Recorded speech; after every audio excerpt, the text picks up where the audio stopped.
देखिए हम आपको मैथमेटिक्स में सेट चैप्टर में ले चल रहे हैं। सेट चैप्टर में क्या पढ़ाए थे? देखिए पिछले क्लास में एक पढ़ाया था ओपन इंटरवल, याद है? अब वो दूसरा इंटरवल है क्लोज इंटरवल। देखो ओपन इंटरवल में बताए थे नॉट इंक्लूडिंग, मतलब उसमें कोई चीज शामिल नहीं करते हैं। और क्लोज इंटरवल का मतलब क्या होता है? इंक्लूडिंग। क्या करते हैं? इंक्लूडिंग मतलब शामिल करना है। और ओपन इंटरवल में सर्किल ऐसे बना देते थे जिसको इंक्लूड नहीं करना था। इसमें क्या करते हैं? पूरा ऐसे ही दो ना, ऐसे ऐसे डार्क कर देंगे, मतलब इस पॉइंट को शामिल करना है, इसको शामिल करना है। ओपन में इसे गोला मार देते हैं सर्किल, मतलब इसको शामिल नहीं करना है। देखो इसमें number of elements, close interval में नंबर ऑफ एलिमेंट्स कितने होंगे? इनफाइनाइट होंगे, अनंत होंगे। कितने होंगे?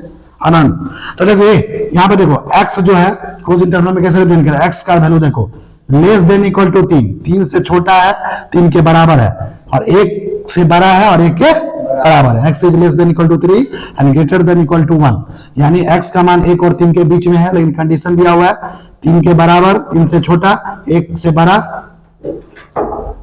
1 के बराबर। तो देखो यहाँ पे एक नंबर लाइन बना दिए, संख्या रेखा, एक यहाँ पे दे दिए, यहाँ पे 3। तुमको पता है ना x इसके बराबर भी है, मतलब 1 को भी लेना है और किसको लेना है? 3 को भी लेना है। तो देखो दोनों, ये देखो ना, एक ये है, ये 3 है, इसको भी डार्क कर दिए, इसको भी डार्क कर दिए। इसको कहते हैं क्लोज इंटरवल। क्या कहते हैं? और जहां भी क्लोज इंटरवल मैथमेटिक्स में हम लोग यूज करेंगे ना, वहां पे इस तरह का ब्रैकेट बनाते हैं, बड़ा सा ब्रैकेट, स्क्वायर ब्रैकेट। और तुमको पिछले क्लास में पता है कि ओपन इंटरवल में ऐसा होता है, याद है? ओपन इंटरवल में सिर्फ क्या करते हैं? छोटा सा ब्रैकेट इस्तेमाल करते हैं। क्लोज इंटरवल में स्क्वायर ब्रैकेट का इस्तेमाल करते हैं। समझ आ रहा? देखो ये 1 और 3 में x का वैल्यू आएगा, देखो यहाँ पे क्या लिखेंगे? x belongs to square bracket 1,3। समझ में आ रहा? इसका मतलब क्या हुआ? x किसके बीच में आएगा? 1 और 3 के बीच में। किसके बीच में आएगा? और 1 को भी लेना है और 3 को भी लेना है। ये ब्रैकेट बताता है क्लोज इंटरवल है। समझ में आ रहा? और ये जो ब्रैकेट है किसका सिंबल होता है? क्लोज इंटरवल का। समझ में आ रहा? अब वो तीसरा इंटरवल है सेमी ओपन इंटरवल, मतलब आधा खुला हुआ है, आधा ओपन है। और सेमी क्लोज्ड इंटरवल मतलब आधा बंद। सेमी ओपन या सेमी क्लोज क्या होता है? तो देखो इसमें नंबर ऑफ एलिमेंट्स, इसमें भी इनफाइनाइट होगा, अनंत होगा। अब इसका मतलब क्या होता था उसको देखो, सेमी ओपन और सेमी क्लोज का मतलब क्या होता है? देखो ये लड़का, देखो ये दिख रहा है x का मान देखो 4 से छोटा है 4 के बराबर और 2 से बड़ा।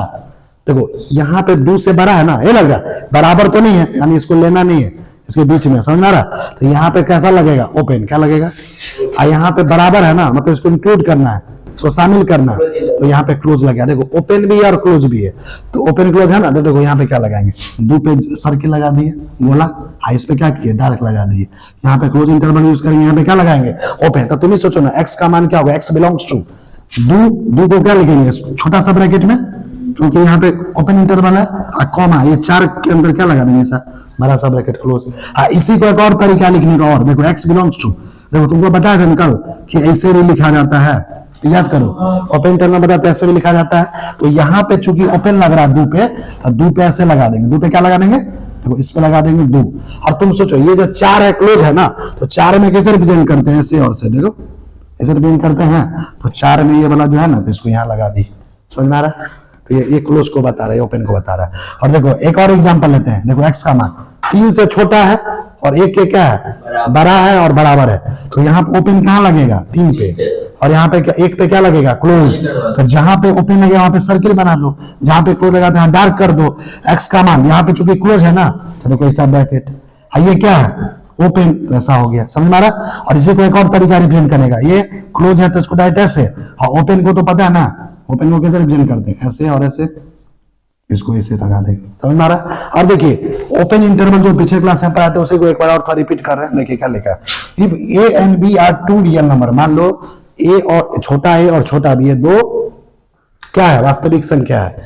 Such that a is less then b, इस तरीके से है ताकि b का मान a से बड़ा है, यानी a का मान b से छोटा है। In the set of all real number, तो x जो सभी रियल नंबर जो x का जो वैल्यू होगा, x का जो मान होगा वो b और a के बीच में होगा।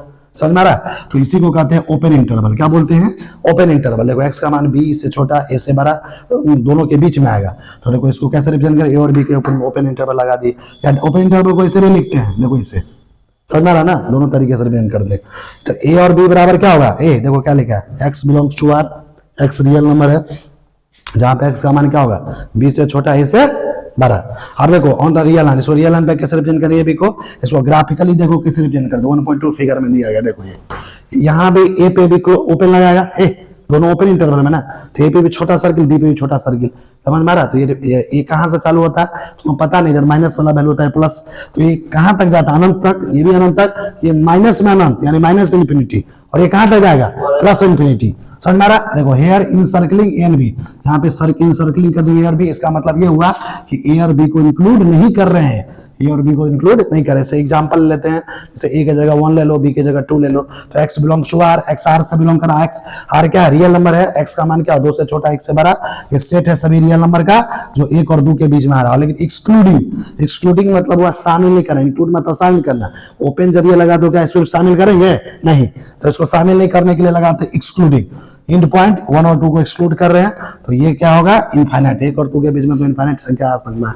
समझ में आ रहा? तो ये मैथमेटिक्स का सेट चैप्टर का इंटरवल का कंप्लीट हो चुका है कंसेप्ट। और इसके बाद आपको क्या क्या पढ़ाना है? 2 कंसेप्ट और बाकी है। एक कंसेप्ट इसमें पढ़ाना है यूनिवर्सल सेट किसको बोलते हैं, ठीक है, और एक पढ़ाएंगे पावर सेट किसको बोलते हैं। यूनिवर्सल सेट और पावर सेट अगर कंप्लीट हो जाएगा नेक्स्ट क्लास में, फिर उसके बाद आपका एनसीईआरटी के एक्सरसाइज 1.3 वो बनवाएंगे, वो कंप्लीट हुआ तो उसके बाद पढ़ाएंगे वेन डायग्राम। क्या पढ़ाएंगे? क्या पढ़ाएंगे जी? Venn diagram. इसका 1.4 एक्सरसाइज, 1.5 पांचों एक्सरसाइज है चैप्टर में। वेन डायग्राम का स्टार्ट करेंगे तो समझ जाओ 1.4 खत्म, फिर 1.5 के लिए पढ़ा देंगे, पूरा चैप्टर खत्म। और जब ये चैप्टर खत्म हो जाएगा सेट चैप्टर, तो इसके बाद आपको नया चैप्टर स्टार्ट करेंगे मैथमेटिक्स में, रिलेशन एंड फंक्शन। कौन सा चैप्टर स्टार्ट करेंगे? जो 11th क्लास का आपका अगला चैप्टर होगा। देखिए आपका एनसीईआरटी का जो बुक है जो पूरे ऑल ओवर इंडिया में चलता है, उसका भी अगर सिलेबस देखे तो सबसे पहला चैप्टर देखो सेट चैप्टर, ये जल्द अब कंप्लीट होने वाला है। दूसरा चैप्टर है रिलेशन एंड फंक्शन, तो सेट चैप्टर को खत्म करते रिलेशन फंक्शन पे आएंगे। समझ रहा? तो मैथमेटिक्स के नेक्स्ट लेक्चर में फिर हम आपको डिस्कस करेंगे यूनिवर्सल सेट के बारे में, पावर सेट के बारे में, और अगले कंसेप्ट जो पढ़ाना है मैथमेटिक्स में आपको काफी डिटेल में पढ़ाया जाएगा। अभी तक हमने आपको मैथमेटिक्स के अंदर जितना भी पढ़ाया है उस पर आप पूरा क्वेश्चन प्रैक्टिस कर सकते हैं, चाहे आप एनसीईआरटी का बुक हो, आर एस सवाल का हो, केसी सिन्हा का हो, एमटीजी पब्लिकेशन का हो, फिंगर टिप्स का बुक हो, है ना, यूनिवर्सल का बुक हो, है ना, कोई भी बड़ा से बड़ा पब्लिकेशन का बुक हो, टाटा मैग्रो हिल्स का बुक हो, क्वेश्चन बैंक हो, नीट का हो, जेईई मेंस का हो, जेईई एडवांस का हो, है ना, फिर बोर्ड लेवल का क्वेश्चन हो, कंपटीशन लेवल का पैटर्न, कहीं से भी आप क्वेश्चन बनाइएगा तो सारा का सारा आपको क्वेश्चन जो है बन जाएगा। तो मैथमेटिक्स उसी बच्चे का स्ट्रांग होता है जिसका प्रैक्टिस ज्यादा होता है। यहाँ पे हम आपको कंसेप्ट मजबूत कर रहे हैं, कंसेप्ट दे रहे हैं। मैथमेटिक्स का सारा जीरो लेवल से लेके हाई लेवल तक का कंसेप्ट हम आपको मजबूत कर रहे हैं, और आपका काम है कि घर पे सारे क्वेश्चन को बनाना है। जितना ज्यादा आप क्वेश्चन प्रैक्टिस करेंगे उतना ही मैथमेटिक्स आपका आसान होगा, चाहे कितना भी कमजोर बच्चा हो। और रेगुलर क्लास कीजिएगा। अभी आपको सेट चैप्टर चल रहा है, सेट चैप्टर हमने स्टार्टिंग से पढ़ा रहे आपको 11th क्लास में। कुछ दिनों के बाद आपको सेट चैप्टर पूरी तरह से कंप्लीट हो जाएगा। उसके बाद अगला चैप्टर है आपका रिलेशन फंक्शन। तो धीरे धीरे आपका जो है मैथमेटिक्स का 11th क्लास का जो सिलेबस है और रफ्तार में भागेगा, और आपको टाइम पे सिलेबस भी कंप्लीट कर दिया जाएगा। और 11th क्लास का मैथ मजबूत हो जाएगा तो फिर आपका 12वीं क्लास उसका भी मैथमेटिक्स आपको मजबूत हो जाएगा। फिर आप किसी भी तरह के कॉम्पिटिटिव एग्जामिनेशन, चाहे नीट का हो, जेईई मेंस का हो, जेईई एडवांस का हो, किसी भी बैठेगा तो आराम से बोर्ड लेवल का हो, कहीं का भी हो, सारा का सारा क्वेश्चन बन जाएगा। तो फिर से हम आपको मिलेंगे नेक्स्ट क्लास में, मैथमेटिक्स के नेक्स्ट लेक्चर में, जहां पे सेट चैप्टर के अगले कंसेप्ट को आपके बीच डिस्कस करेंगे, जो हमारा होगा यूनिवर्सल सेट क्या होता है, पावर सेट क्या होता है। उसके बाद हम एनसीईआरटी एक्सरसाइज 1.3 को डिस्कस करेंगे। उसके बाद हम अगला कंसेप्ट जो है सेट चैप्टर का वेन डायग्राम को डिस्कस करेंगे। तो हमारा आज का वीडियो लेक्चर आपको कैसा लगा? और अच्छा लगा तो इस वीडियो को लाइक कीजिए, लोगों के बीच शेयर कीजिए। अगर आप इस YouTube चैनल पे नए हैं तो हमारे इस चैनल को सब्सक्राइब कीजिए। तो फिर से मिलेंगे नया वीडियो लेक्चर लेकर, तब तक के लिए जय हिंद, जय बिहार, जय भारत, वंदे मातरम।